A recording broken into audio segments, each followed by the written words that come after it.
malam Ustadz.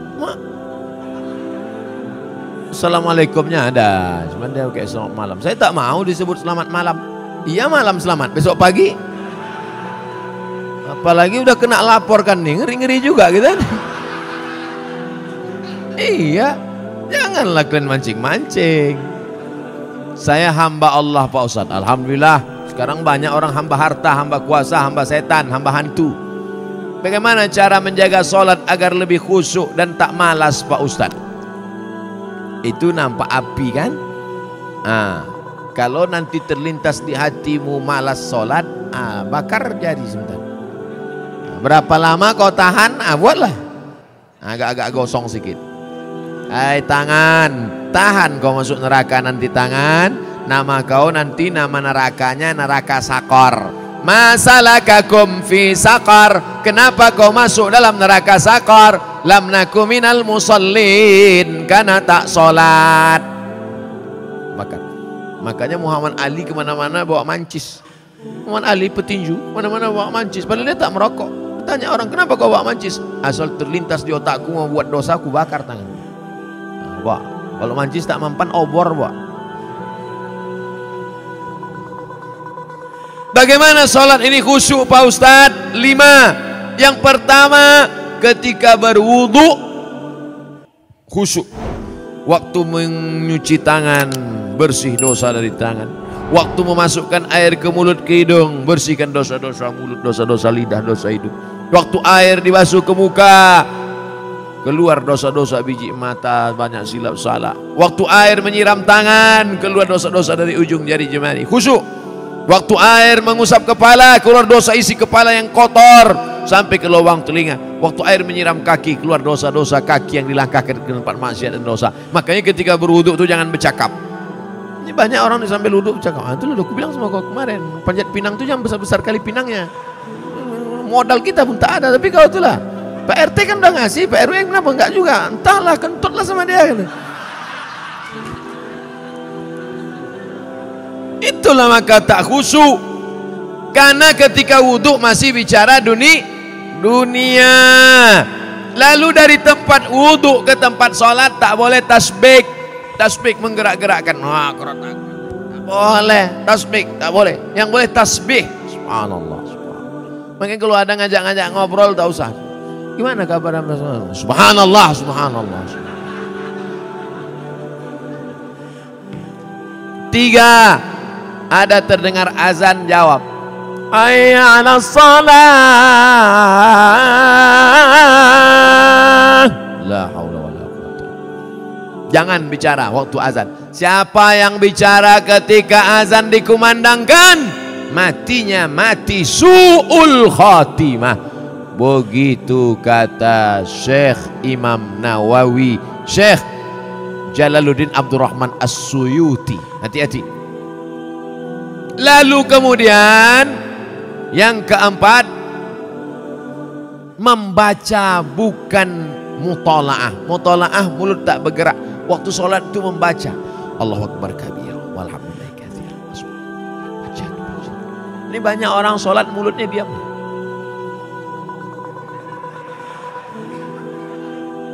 Mulut membaca, karena di situ disebut qiraah. Qiraah artinya membaca. Bismillahirrahmanirrahim. Alhamdulillah. Yang kelima, mengerti apa yang dibaca. Itulah mengapa tadi saya pilih ayatnya, ayat-ayat pendek, supaya besok kalau sholat zuhur mengerti apa yang dibaca.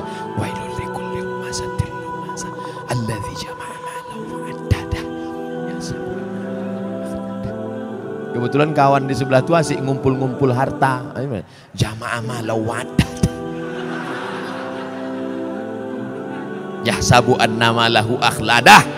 Kalla la yumbadanna fil hutamah. Apa hukumnya mencium istri sedang berpuasa? Istri siapa?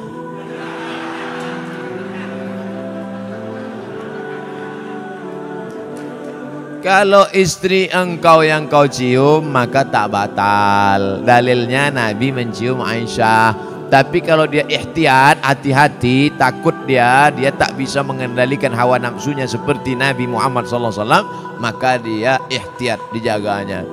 Tapi hukum aslinya tak batal. Tapi kalau sampai memperturutkan hawa nafsu, maka jatuh dalam batal, rusak puasanya.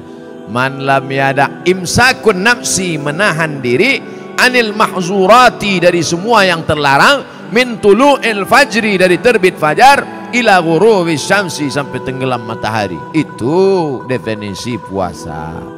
Kalau adakah dalil yang menjelaskan tentang tahlilan? La ilaha illallah, la ilaha illallah, la ilaha illallah. Itu artinya tahlil. Tasbih, subhanallah. Tahmid, alhamdulillah. Takbir, Allahu akbar. Tahlil, la ilaha illallah.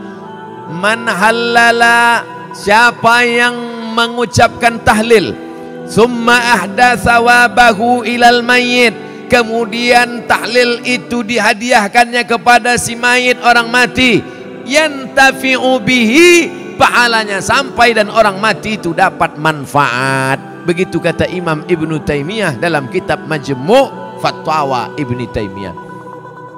Kenapa Ustaz pilih pendapat Ibnu Taimiyah? Karena yang banyak melarang-melarang nih sekarang anak-anak buahnya Ibnu Taimiyah.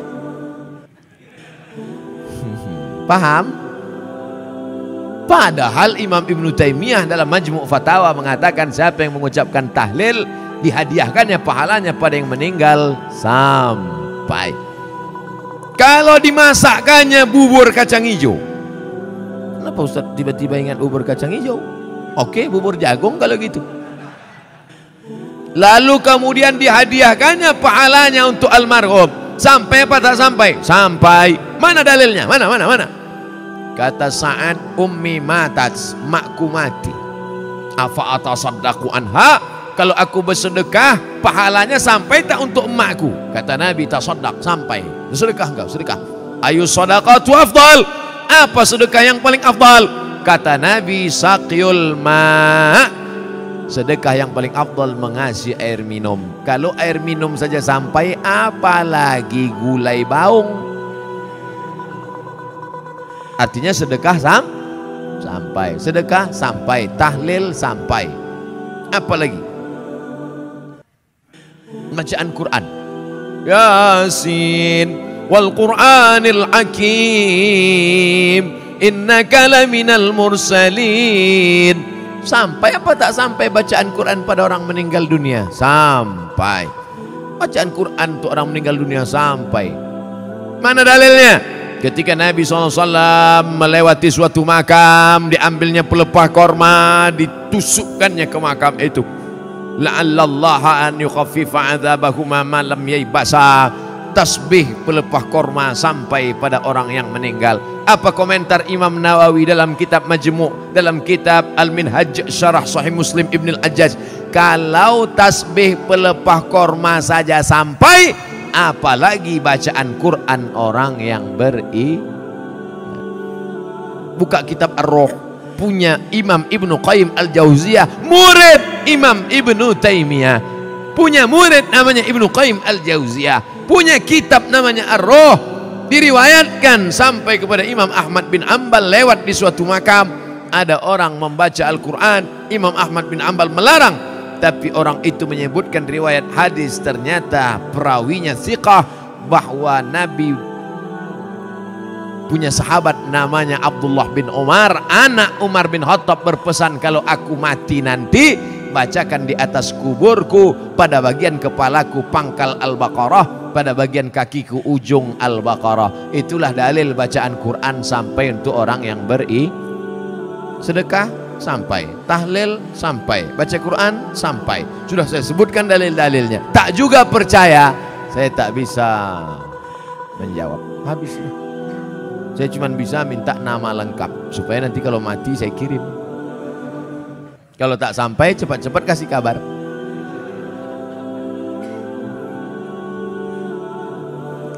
Mengazankan anak baru lahir itu apa dalilnya Pak Ustadz? Nabi mengazankan ke telinga Sayyidina Al-Hasan, anak Fatimah radhiyallahu anha, adzana shalah, bunyinya seperti azan waktu azan salat.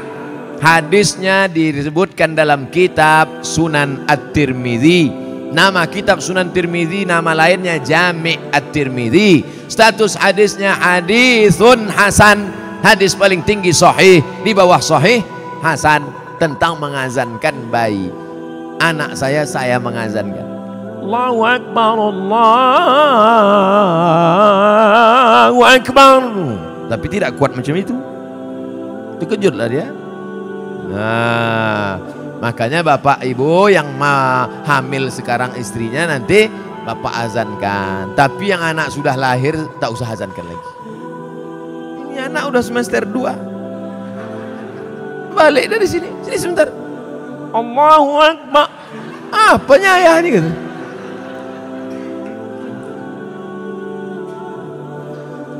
Saya mau tanya mengenai pernikahan uang hantaran. Bagaimana menurut pandangan Ustadz kalau si ibu wanita itu meminta uang hantaran mahar yang cukup tinggi?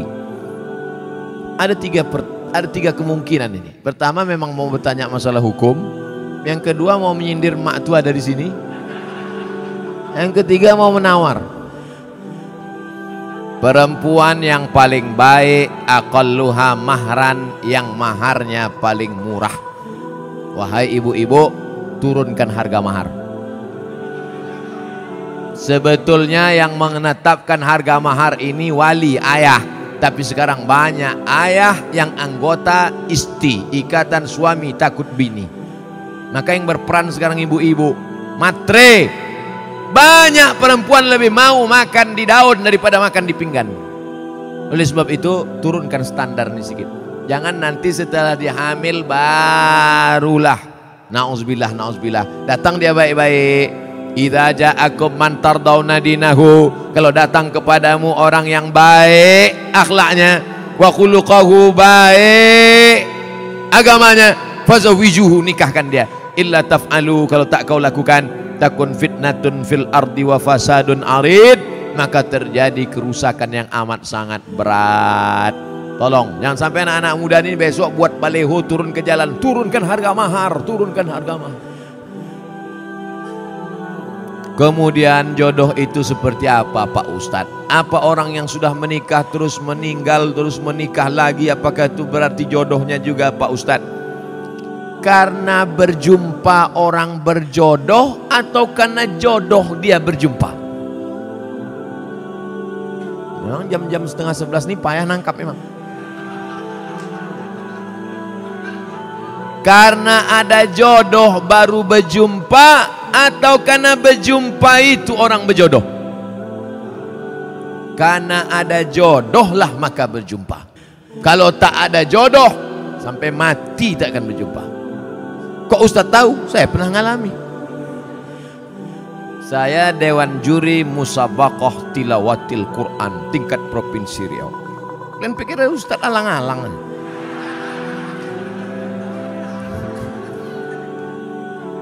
Waktu itu belum nikah. Kata kawan saya, Mat, ku carikan kau perempuan qari'ah hafizah. Kami Dewan Juri waktu itu. Iyalah, kami pun seminggu kami cari, tak jumpa-jumpa. Setelah saya nikah tahun berikutnya, pas kami sedang makan nasi goreng, berbisik kawan saya, Mat, yang kita cari tahun lalu itu di belakang. Tapi kita udah menikah. Maka kalau tak berjodoh takkan berjumpa. Karena ada jodoh itulah maka berjumpa. Oleh sebab itu jangan nanti yang laki-laki ini banyak salah jawab ini. Papa kok bisa nikah sama mama? Entah salah sambung. Jawabannya mesti kau katakan, aku tak pernah mencari makmu, makmu tak pernah mencari aku, Allah mempertemukan kami. Ibu itu pun dari dapur, so sweet kata dia. Karena jodoh lah kalian jumpa. Mengapa Tuan Syekh Abdurrahman digelar dengan Syekh Silau Laut? Syekh Abdurrahman lahir di Kampung Rau, sekarang masuk Kabupaten Batubara. Lalu kemudian dia merantaulah ke Kedah, karena orang Batubara dulu biasa naik perahu tongkang kapal laut ke Kedah, bolak-balik karena orang itu dekat Kedah. Sampai di Kedah belajarlah dia 7 tahun dan ikut lomba silat, menang, bekerja di kerajaan Kedah. Setelah itu melanjutkan pendidikannya ke Tuan Syekh Wan Mustafa Al-Fatani. Fatani sekarang Thailand Selatan, Patani. 7 tahun di Patani. Setelah itu dibawalah oleh Syekh Wan Mustafa Al-Fatani ke Makkah Al-Mukarramah. Belajarlah dia dengan ulama-ulama di Makkah, di antaranya Syekh Hasbullah. Belajar fikih kepada Syekh Ahmad Khatib Al-Minkabawi. Setelah khatam belajar fikih, belajar tafsir, belajar hadis, belajar tasawuf, baliklah dia ke Rao.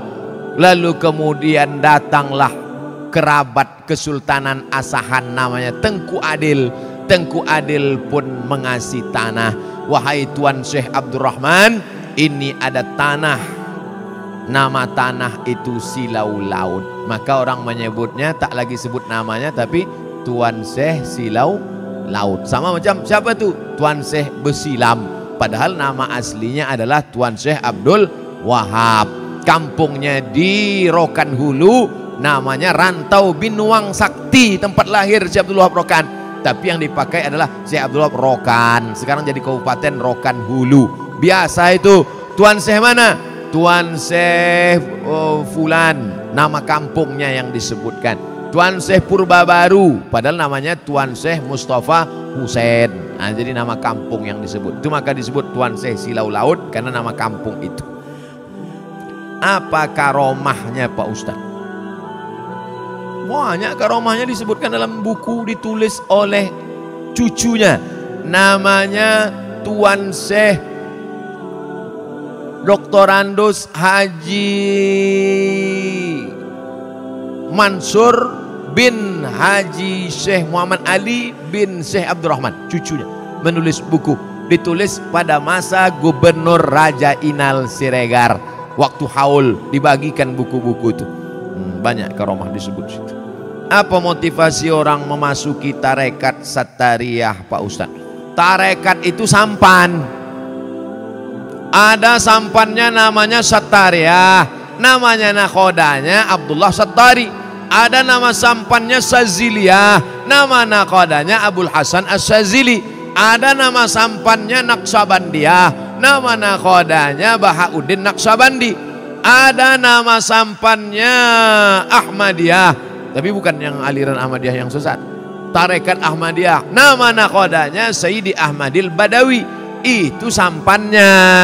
Tapi lautannya tetap La ilaha illallah Muhammadur Rasulullah. Jadi yang mau ikut tarekat sama aja macam naik sampan. Lautnya La ilaha illallah, sampannya macam-macam.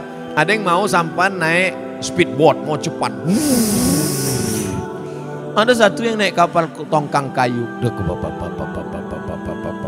Dia mau slow. Kau tak ikut? Enggak, aku mau menikmati laut ini, mau slow aja. Nah, macam-macam. Begitu lebih kurang gambaran tentang tarekat. Tarekat artinya jalan. Jalan mendekatkan diri kepada Allah Subhanahu wa ta'ala. Apa doa anak terhadap orang tuanya itu sampai? Hadis Sahih Muslim. Idza matal insan, kalau orang mati inqata'a, putus amalnya illa min salasin, kecuali 3. Shadaqatin jariyah, amal sedekah, ilmin yuntafa'u bi, ilmu yang bermanfaat. Yang ketiga, waladin salihin yad'ulah, anak yang soleh. Makanya kita selalu minta doa Rabbi habli minas salihin. Saya ingin sekali mendoakan orang tua saya supaya terbuka pintu hidayahnya, karena kami sangat menyayanginya. Doakan orang tuamu di sujud terakhir saat sholat sunat, tahajud, witir, duha. Tapi jangan pakai bahasa Indonesia, nanti sholatnya batal. Dalam hati saja, ya Allah, ayahku ini berhentilah pakai sabu-sabu. Kenapa ketawa? Di masjid kami setiap malam Jumat ada pengajian. Kenapa cuma tiap malam Jumat? Tiap malam lah. Malam Senin fikih, malam Selasa hadis, malam Rabu akidah, malam Kamis tasawuf, baca Ihya Ulumuddin, malam Jumat stop wirid Yasin, malam Sabtu pengajian akhlak, malam Ahad tablik akbar. Masjid mesti penuh tiap malam, karena kalau tidak kosong masjid. Akan tetapi waktunya dimulai ketika azan solat isya hendak berkumandang, sehingga jamaah solat isya pergi ke masjid lain. apakah sikap Ustadz itu benar membuka pengajian ketika azan Isya berkumandang? Habis sholat Isya dulu, habis sholat Isya baru buka pengajian. Kenapa mesti pas azan Isya itu? Sholat Isya dulu, habis sholat Isya baru buka pengajian. Saya selalu membuka pengajian maghrib. Kalau pengajian di Pekanbaru maghrib. Supaya apa? Supaya orang sholatnya dua, maghrib berjamaah, Isya berjamaah. Karena kalau dibuat Isya, banyak jamaah datang lambat. Bahkan diumumkan, jamaah Ustadz udah terduduk setengah jam. Buat pengajian maghrib ke Isya. Di Malaysia kami gitu, maghrib, Isya, pengajian. Habis Isya, tanya jawab. Efektif. Doa berhajat. Dia berhajat naik haji dengan menjual tanah. Namun anak-anaknya melarang, malah minta bagian tanah dibagi sebagai warisan jika orang tua meninggal, sehingga orang tua tak jadi mendaftar haji. Bagaimana sikap orang tua dan sikap anak-anaknya ini? Desa kami banyak tanah ladang lebar-lebar Pak Ustaz. Oh, kalau dapat anak tak bertuah. Datanglah emak-emak umur 70 tahun menggigil. Saya habis pengajian subuh, Ustadz, anak saya melarang saya karena saya mau pergi umroh. Dilarangnya karena dia katanya dapat warisan. Saya bilang, mestinya dia yang menggendong engkau sampai ke Makkah, balik lagi. Kau gendong emakmu ini ke Makkah, jalan kaki, tawaf, sa'i, umroh, balik lagi ke Medan, belum tentu dapat. Kau tebus sekali dia menjerit waktu mengeluarkan engkau dari perutnya. Ini tanah-tanah dia. Dia belum mati lagi, udah kau atur pula harta warisannya. La ilaha illallah. Tak mencium bau surga orang durhaka. La yadkhulul jannah, tak masuk surga. Siapa itu? Uququl walidain, durhaka pada orang tua. Dia mau pergi haji, biar pergi haji. Mak, aku tak bisa membahagiakan kau, mak. Mestinya aku membayarkan ONH nih, mestinya aku membawa engkau ke Makkah, aku tak bisa. Ini di tanah-tanah dia, mau berangkat dia, berangkat di tanah suci. Ini harta dia pula ditahan, disuruh pula bagi dia sebelum mati. La ilaha illallah Muhammadur Rasulullah. Naik darah tinggi.